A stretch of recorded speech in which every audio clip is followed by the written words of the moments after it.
I have 5 counties, three of which are Liberty County is a county right outside my district. And to date, there's 200 families per month moving in. There's cartel gangs, MS-13, the Houstones, Mexican Mafia. And from what I understand, murders in that area. And I live about 5 hours from the border, coming from the west or southwest, and then depending on where else in the state you're traveling. But I live off the border, but I'm the landing zone. And the murders are very cartel-esque when I talk to the sheriff's office, constables, and state troopers.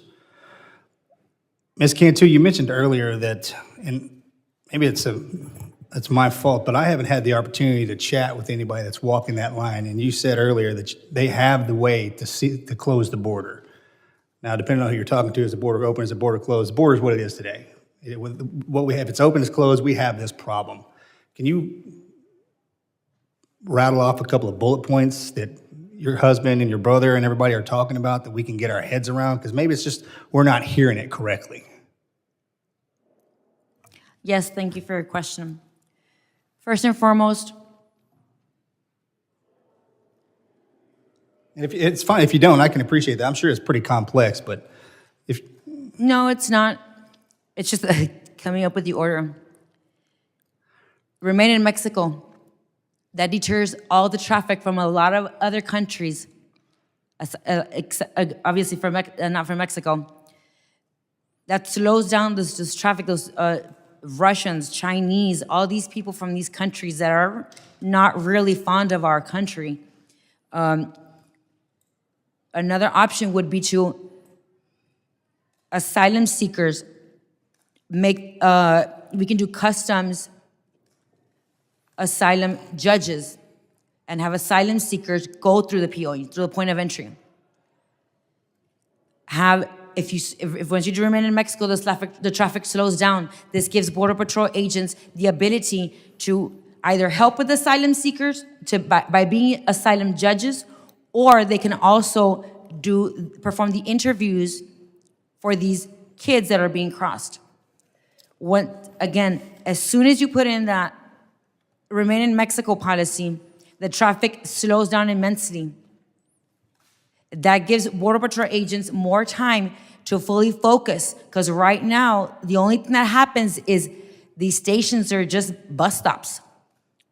Our stations are just bus stops because they don't get fully processed correctly like they were before because of the high amount of traffic that comes in.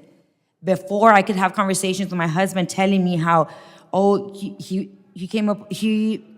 had this little boy and his name was so-and-so and he was this age, and he had some kind of knowledge about these people. Why? Because he had the time to actually talk to these people, to these kids. Now it's just bus in and out, in and out, in and out. The traffic is too much.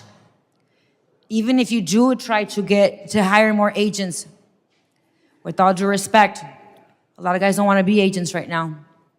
It's not the greatest job in the world right now, unfortunately. And we stand for the patrol. We want more agents. We want more help. But unfortunately, it's not very popular right now. Thank you, Mr. Galern.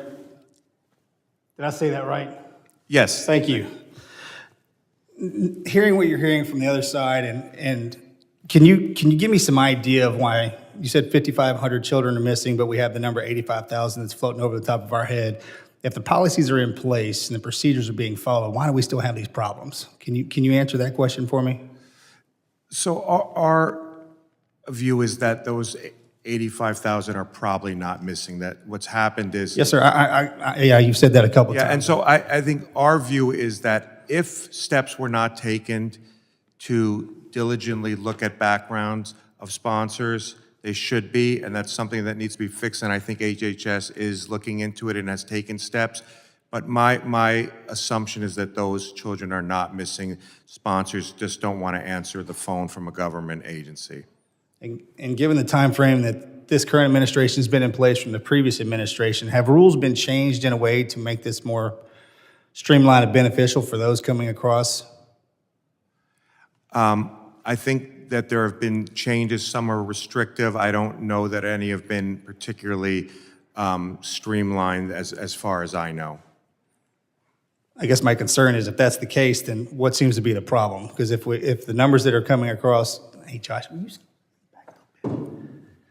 The numbers that are coming across have just grown exponentially, and we want to solve that problem. Working on both sides of the aisle, I think Mr. Menendez said it greatly. We do want to solve this problem. We're just trying to figure out the best way to do that. Right, and so I think a couple of things. One is I do think that there need to be more asylum officers there so that it can go faster. We are not opposed to a more efficient system as long as it retains some basic fairness and due process. The other thing is I do think that more legal pathways opening up would help asylum seekers. It would also diminish the cartels. What we hear on the ground is the cartels prey on people who have no way to come in legally, so the only offer they can receive is, well, we'll take you illegally by the cartels. Once there are legal pathways, it cuts the cartels out. So I do think we need more legal pathways for asylum seekers. We need more asylum officers to do the work more efficiently. Again, we are not opposed to a system that's more efficient as long as it retains basic fairness and due process. Thank you. I yield back, sir.